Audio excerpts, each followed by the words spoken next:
This is a big night for both the men's and women's basketball teams as both squads tip off conference play against UNLV. The men are in Las Vegas. The women are getting ready here at the Marriott Center.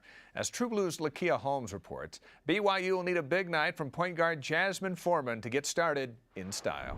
As a child living in the Pacific Northwest, Jazmine Foreman's goal was to go to college, play pro ball, and become the greatest point guard that ever lived. That hope for the future was mainly shaped by her battles in front of her home, playing with her dad and older brothers. When you're younger, it's like you can have these way out-of-pocket dreams where they say shoot for the moon and you land on the stars. So that's what I was trying to do, and college has always been just a step in what I wanted to do in life. So playing is living a dream right now. Knowing how important college was, she began exploring her options when a family friend, who also happened to be a BYU alum, encouraged her to send a tape in to BYU coaches. Her reaction? What's BYU? I didn't even know what BYU was, to be honest with you. But we sent one over, and the coaches liked what they saw, I guess. And they came out and saw me in San Diego my junior summer. Came out and looked at me, and it was just, from then on, history. They just liked what they saw. The Hudson Bay High School honor student would learn enough about BYU to decide that Provo was where she needed to be to continue her hoop dreams.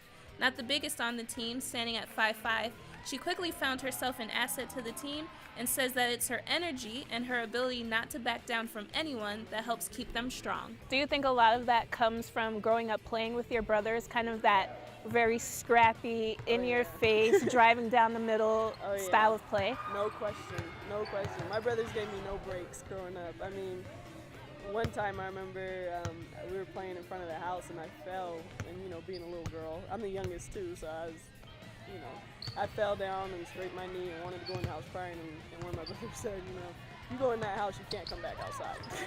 So from that point on, I realized, I got to step up, and you can't just turn and cry every time something happens. You get a little boo-boo.